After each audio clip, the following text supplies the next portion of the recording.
أعوذ بالله من الشيطان الرجيم. بسم الله الرحمن الرحيم. السلام عليكم ورحمة الله تعالى وبركاته. الحمد لله رب العالمين، وبه نستعين على أمور الدنيا والدين، والصلاة والسلام على أشرف الأنبياء والمرسلين سيدنا محمد وعلى آله وأصحابه ومن تبعهم بإحسان إلى يوم الدين. سبحانك لا علم لنا إلا ما علمتنا إنك أنت العليم الحكيم. ولا حول ولا قوة إلا بالله العلي العظيم. ولا حول ولا قوة إلا بالله العلي العظيم. ولا حول ولا قوة إلا بالله العلي العظيم. بلغ الرسالة أدى الأمانة وخسف الأمة ونصح الأمة وجاهد في الله حق جهاده حتى أتانا اليقين. رب يسر ولا تعسر وتمم بالخير يا رب العالمين. أما بعد، قال الله سبحانه وتعالى في القرآن الكريم بعد أعوذ بالله من الشيطان الرجيم بسم الله الرحمن الرحيم. يا أيها الذين آمنوا لا تخونوا الله والرسول وتخونوا أماناتكم وأنتم تعلمون. واعلموا أنما أموالكم وأولادكم فتنة وأن الله عنده أجر عظيم. صدق الله العظيم. Yang bermaksud, wahai orang-orang yang beriman, janganlah kamu mengkhianati amanah Allah dan Rasulnya, dan janganlah kamu mengkhianati amanah-amanah kamu sedangkan kamu mengetahui yakni salahnya. Dan ketahuilah bahawa harta benda kamu dan anak-anak kamu itu hanyalah menjadi ujian, dan sesungguhnya di sisi Allah jualah pahala yang besar. Surah Al-Anfal ayat 27 dan ayat 28. Wa qala an-nabiy sallallahu alaihi wasallam ittaqillahi haitsu ma kunta wa atbi'is sayyi'ata al-hasanata tamhuha wa khaliqin nas bi khuluqin hasan. Atau kama qala Rasulullah sallallahu alaihi wasallam. Yang bermaksud, bertakwalah kamu kepada Allah di mana sahaja kamu berada, dan ikutilah keburukan yang telah dilakukan itu dengan perkara-perkara kebaikan, serta bergaullah dengan sekalian manusia dengan sebaik-baik pergaulan. Alhamdulillah, pengerusi seluruh jawatan kuasa dan juga saf pimpinan surau, dan yang saya hormati lagi raikan kepada tuan-tuan guru, para alim ulama, para asatizah yang bersama dengan kita pada petang ini, mudah-mudahan bertambahnya kebaikan serta keberkatan di sisi Allah Subhanahu wa taala insya-Allah.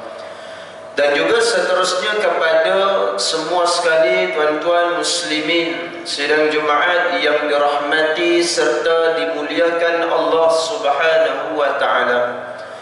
Alhamdulillah, pertama dan selamanya kita bersama-sama merafakkan setinggi-tinggi syukur kepada Allah Subhanahu wa ta'ala di atas kenikmatan yang masih lagi diizinkan kepada kita sehingga waktu dan saat ketika ini kita berada di hari yang disebut sebagai Sayyidul Ayyam, iaitu penghulu bagi segala hari. Dan juga mudah-mudahan dengan kelebihan yang ada pada hari Jumaat penghulu hari ini juga kita menggandakan serta melebihkan amalan-amalan dalam kehidupan kita berbanding dengan hari-hari yang biasa. Moga-moga Allah memberikan kekuatan dan istiqamah insya-Allah. Muslimin sidang Jumaat yang dirahmati Allah Subhanahu wa ta'ala sekalian, ayat yang dibacakan sebentar tadi dalam permulaan, yang mana di dalam Al-Quranul Karim Allah Subhanahu wa ta'ala menyebutkan pada surah Al-Anfal ayat 27 dan juga ayat 28. Di dalam dua ayat ini adalah satu peringatan yang besar daripada Allah Subhanahu wa ta'ala kepada kita sebagai hamba. Yang pertama, di sana pada ayat yang ke-27 Allah menyebutkan kepada kita la takhunullaha war rasul, iaitu janganlah kamu mengkhianati amanah ataupun janganlah kamu khianat terhadap Allah dan khianat terhadap Rasul dalam kehidupan. Termasuklah juga amanatikum, selain daripada khianat terhadap Allah dan juga Rasul, termasuk dengan seluruh amanah-amanah yang ada dalam kehidupan kita para jemaah sekalian. Sama ada amanah kita hari ini sebagai seorang ketua keluarga, sama ada amanah kita hari ini sebagai seorang pekerja, ataupun sama ada amanah kita hari ini terhadap apa sahaja yang ada dalam kehidupan kita di atas muka bumi Allah Subhanahu wa ta'ala. Dan yang kedua, di dalam ayat tersebut pada ayat yang ke-28 Allah Subhanahu wa ta'ala mengingatkan juga wa'lamu annallaha amwalakum, janganlah kamu mencintai kepada harta-harta dan anak-anak kamu itu melebihi daripada cinta terhadap Allah Subhanahu wa ta'ala. Kerana apa Allah sebutkan? Ketahuilah bahawa harta-harta dan juga anak-anak itu boleh menjadi fitnah di dalam kehidupan. Maka para jemaah tuan-tuan muslimin yang dirahmati Allah Subhanahu wa ta'ala sekalian, nak memperingatkan kepada kita supaya berhati-hati dengan harta, berhati-hati dengan anak. Ada yang harta itu boleh membawa kita ke syurga Allah Subhanahu wa ta'ala, dan ada dalam kehidupan bila mana mempunyai harta boleh menjadi dekat dengan Allah Subhanahu wa ta'ala. Tetapi ada juga yang bila mana dengan harta makin jauh dan akhirnya mengundang kepada balasan siksa neraka Allah Subhanahu wa ta'ala. Na'udzubillahi min dzalik. Demikian juga dengan anak. Ada di antaranya dengan anak itu boleh menjadikan di antara salah satu aset kita untuk mendapat peluang kebaikan di sisi Allah. Dan ada ketika dalam hidup apabila disebabkan oleh kerana dengan anak auladukum yang Allah berikan dalam kehidupan ini, akhirnya apabila kita tidak dapat diurus dengan baik, maka ia boleh menjadi fitnah dan akhirnya memakan kepada diri kita yang akan disoal oleh Allah Subhanahu wa ta'ala. Muslimin sidang Jumaat dirahmati Allah Subhanahu wa ta'ala sekalian, daripada surah Al-Anfal ayat 27 dan ayat 28. Ayat ini diturunkan hasil daripada satu kisah peristiwa yang pernah berlaku di zaman baginda Nabi sallallahu alaihi wasallam. Ketika itu Nabi bersama dengan para sahabat, di antara salah seorang sahabat yang bernama Abu Lubabah Abdul Munzir Al-Ansari, salah seorang sahabat Nabi yang tinggal di bumi Madinatul Munawwarah daripada golongan ataupun kaum Ansar, para jemaah dirahmati Allah sekalian. Satu ketika mereka adakan perbincangan di antara Nabi sallallahu alaihi wasallam bersama dengan para sahabat. Turut bersama dalam perbincangan itu adalah di antaranya Abu Lubabah Abdul Munzir Al-Ansari ini, para jemaah sekalian. Dia berbincang untuk lakukan ambil satu tindakan kepada satu puak kaum yang namanya kaum Bani Quraizah. Kerana Bani Quraizah ni pernah mengkhianati terhadap janji bersama dengan Nabi sallallahu alaihi wasallam sebelum daripada ni, ketika berada di dalam satu peperangan namanya Perang Khandaq. Maka para jemaah sekalian, bila ada bincang-bincang akibat dia khianat dengan apa yang dijanjikan, maka Nabi putuskan kita sembelih ataupun kita bunuh saja mereka. Bahasa mudah hari ini, orang kalau yang mungkir janji dihukumnya bunuh, para jemaah rahmati Allah. Sebab dia apa? Orang yang bahaya di antara orang-orang yang munafik, para jemaah rahmati Allah. Lalu muslimin sedang jemaah rahmati Allah sekalian, hasil daripada perbincangan tersebut, maka Abu Lubabah pun dapat tahu berkaitan dengan hasil perbincangan, dan akhirnya puak Bani Quraizah ni bertemu dengan baginda Nabi sallallahu alaihi wasallam untuk meminta perdamaian. Bahasa mudah dia kata, ibarat mohon maaf, para jemaah sekalian. Dia kata tak nak panjang kisah, tak nak panjang cerita, kita nak berdamai balik semula. Tetapi Nabi tak nak, para jemaah dirahmati Allah sekalian. Kerana itu di antara perkara yang sangat besar, yang sangat bahaya apabila khianat dengan sesuatu yang dijanjikan, para jemaah dirahmati Allah. Baik, lepas daripada tu, bila Nabi tak mau berdamai, maka mereka ni baliklah pulang. Dan satu ketika mereka minta kepada Rasulullah sallallahu alaihi wasallam agar diutuskan salah seorang daripada kalangan mereka, iaitu Abu Lubabah, iaitu Abu Lubabah Abdul Munzir Al-Ansari, supaya diutuskan hadir bersama dengan kami dan untuk kami nak berbincang semula. Maka Rasulullah pun utuskan Abu Lubabah Abdul Munzir Al-Ansari, pergilah bersama dengan kaum Bani Quraizah. Dan bila bertemu para jemaah sekalian, maka Bani Quraizah mereka ni tanya kepada Abu Lubabah, bagaimana keadaan kita ni? Adakah boleh kita berbaik semula? Kita boleh berdamai semula? Kami pun tak nak panjang cerita, kita elok balik semula seperti mana sebelum daripada.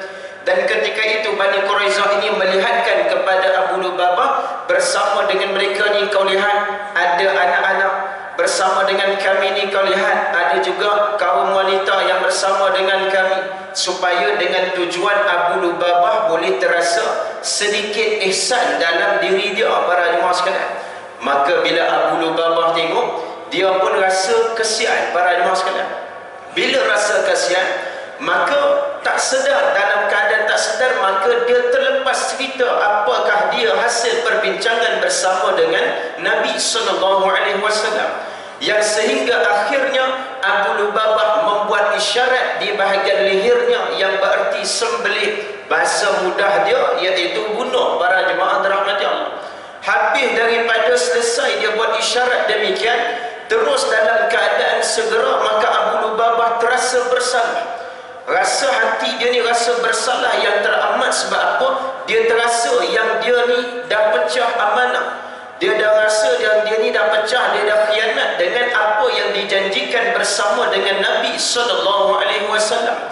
Bahkan penceritaan keputusan yang lepas keluar kepada Bani Quraizah itu, dia dah mendahului dulu berbanding dengan Nabi sallallahu alaihi wasallam.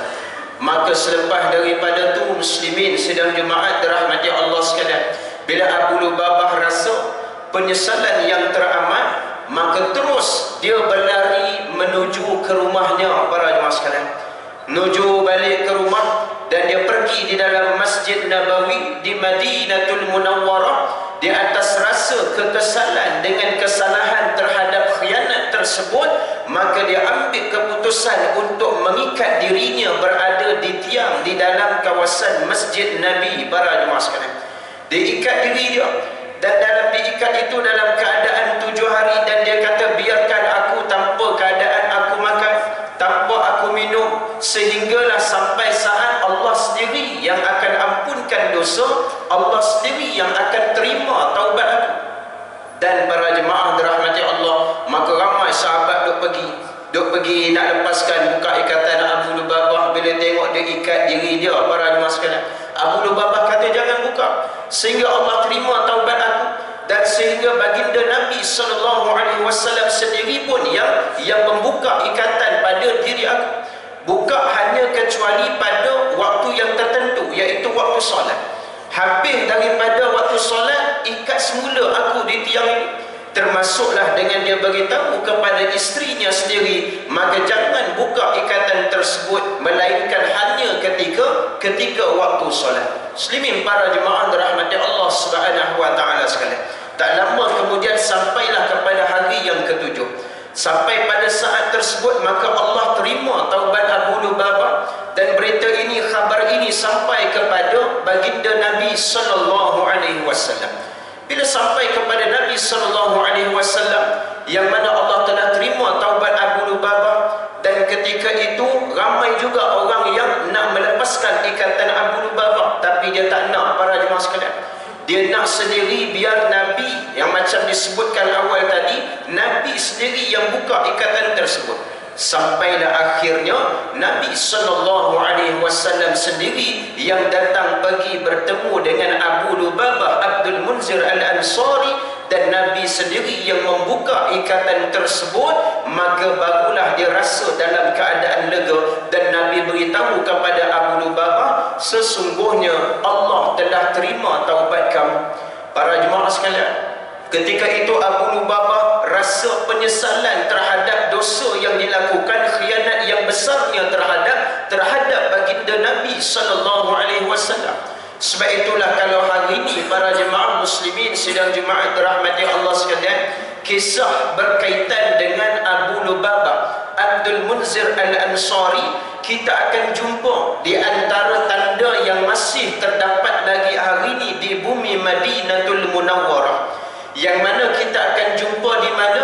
Di salah satu tiang yang berada di dalam Raudah, yang kita nak masuk hari ini dalam keadaan kena booking tempah slot, para jemaah sekalian.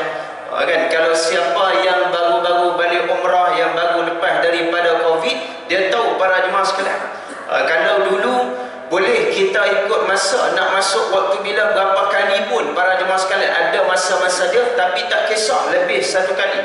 Tapi sekarang dia terhad sekali saja, para jemaah dirahmati Allah.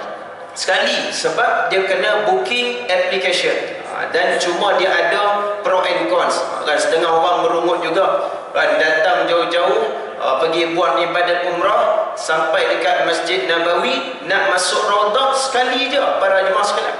Ada yang duk merungut juga, kata tak boleh ke nak masuk lebih, walaupun dekat sana ada macam-macam juga kaedah-kaedah orang duk buat bisnes nak masuk Raudah. Nak masuk Raudah pun boleh jadi bisnes, para jemaah sekalian. Kan, siapa yang dia ada boleh dapat slot yang lebih, dia jual. Dia jual pada travel-travel yang lain, dia duk jual pada orang-orang ramai yang nak masuk lebih daripada satu kali jumpa dengan dia, mungkin kena bayar beberapa jumlah amount, berapa rial, para jemaah sekalian. Jadi bila bayar, lepaslah masuk. Dia buat niaga macam kita nak pergi kat Mekah tu cium Hajarul Aswad lah, para jemaah sekalian. Ada orang boleh buat bisnes, para jemaah dirahmati Allah. Jadi muslimin sidang Jumaat dirahmati Allah Subhanahu wa taala sekalian, nak sebutnya yang mana sampai hari ini, bila sampai dekat sana, kita akan jumpa itulah dia salah satu tiang. Kalau mutawif ada duk sama, dia akan cerita inilah tiang, nama dia tiang taubat, ataupun dia akan sebut inilah tiang, namanya tiang Abu Lubabah. Kisah yang berlaku itu adalah taubat Abu Lubabah terhadap khianatnya dengan penceritaan, perbincangan bersama dengan Nabi sallallahu alaihi wasallam. Jadi muslimin sedang jemaat dirahmati Allah sekalian, nak sebut rupa-rupanya itu pun di antara salah satu khianat terhadap amanah, apatah lagi dalam kehidupan kita. bila sebut ayat Al-Quran tersebut pada ayat 27 surah Al-Anfal, la takhunullaha war rasul, jangan khianat terhadap Allah dan jangan khianat terhadap Rasul. Dekat sini ada beberapa bentuk yang kita kena faham. Hidup kita ni sangat penuh dan banyak dengan amanah yang sedang kita pikul.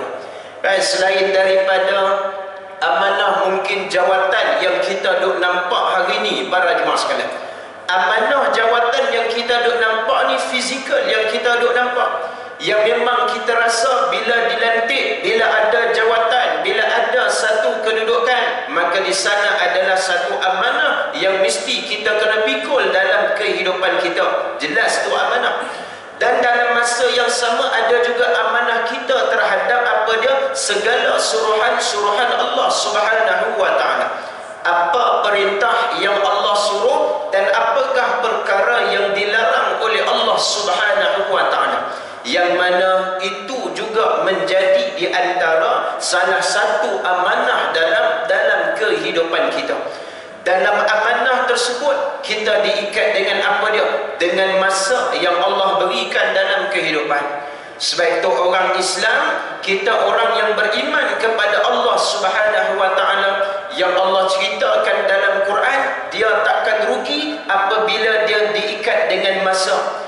Dan masa tu menjadikan dia seorang yang amanah. Amanah dengan masa apa dia? Aman wa amilus salihat. Masa tu dia boleh peluang, dia kena lakukan amal kebaikan. Dia masa yang ada tu sesuatu yang boleh tambahkan iman kita pada Allah Subhanahu wa ta'ala. Muslimin para jemaah dirahmati Allah. Yang kedua, dalam cerita tentang soal bab amanah ni juga, kita boleh sebutkan amanah di antaranya terhadap apa dia? Rahsia di antara pasangan suami dan isteri juga satu amanah. Dan itu di antara amanah yang sangat mulia di sisi Allah Subhanahu wa ta'ala. Terutamanya zaman hari ini para jemaah dirahmati Allah sekalian. Zaman yang boleh jadi kata, minta maaf cerita, jenis kadang pasangan sama-sama duk bekerja, kerja pergi pejabat, balik pejabat dan sebagainya. Ada ketikanya, minta maaf, bila cerita dekat dalam rumah duk bawa keluar sampai ke ofis para jemaah sekalian. Masalah bersama dengan pasangan dikongsikan bersama dengan habis semua satu rakan sekerja. Duk tahu para jemaah dirahmati Allah. Sedangkan boleh jadi apa yang dicerita tu ada kelemahan kepada pasangan tersebut. Dan mungkin yang pasangan dia tu pula duk cerita itu kelemahan pada pihak isterinya, duk cerita kepada orang lain. Dan sebenarnya itu merupakan satu amanah yang kita kena jaga. Beza kalau kita nak minta cadangan, kita nak minta pandangan, ataupun nak minta nasihat. Minta nasihat, pandangan, dia bukan kaedah cara cerita pada semua orang para jemaah sekalian. Kan saya taklah ustaz duk cerita, duk ramai-ramai cerita. Ya, bukan dalam keadaan begitu. Tetapi boleh jadi dia cerita pada orang ni, kejap lagi pergi dekat pantry duk semang-semang cerita dekat orang tu. Habis tu pula pergi dekat jumpa lain waktu dia makan duk cerita pula dekat orang ni. Aku, isteri aku ni gini. Kan suami aku ni gini, Allahu Akbar. Sedangkan perkara yang sebegini sepatutnya kita duk selesai cara yang elok. Cuma beza kalau kita nak minta pandangan, cari salah seorang ataupun sesiapa yang betul-betul boleh dipercayai, yang boleh memberikan pandangan dan pendapat untuk dikongsikan. Dan para jemaah sekalian, pastikan ia akan memberikan tindak balas kepada kita. Kita pun contoh, kalau orang duk cerita, masalah macam mana, masalah gini, saya dengan isteri ada setengah orang itu para jemaah sekalian. Dan memang ada, saya kadang pun duk jumpa juga, adalah hamba Allah tu pergi duk tempat-tempat lain para jemaah sekalian, ustaz, isteri saya ni gini. Dan kita anggap bila dia cerita tu, kita sangka baik, dia nak perlukan pandangan, nak perlukan nasihat, dia nak perlukan bantuan, apa-apa cadangan para jemaah sekalian. Dan andai kalau kata kita yang jadi tempat yang dia luahkan perasaan, dia berkongsi cerita, jagalah sungguh dengan amanah kisah cerita tersebut para jemaah sekalian. Yang kedua, bagilah balasan respon kepada itu sebab apa? Di sana mungkin ada pahala yang kita boleh dapat daripada kaedah tersebut. Ad-dinun nasihah, agama itu adalah nasihat. Antaranya Nabi SAW sebut, apakah dia hakul muslim alal muslim, hak orang Islam sesama orang Islam yang lain. Apabila diminta nasihat, maka berikanlah nasihat kepadanya.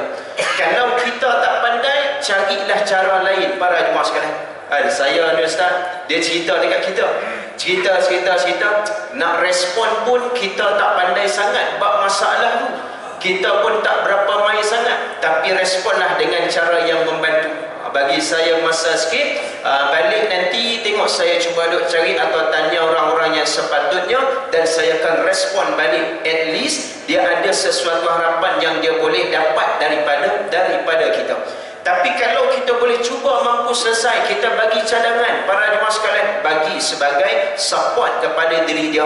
Boleh jadi dia nampak, ada cadangan yang begini, maka aku boleh ambil, dan itu cadangan yang terbaik. Aku pun tak terfikir cara yang macam tu yang boleh aku lakukan. Para jemaah dirahmati Allah Subhanahu wa taala sekalian, itu yang kedua.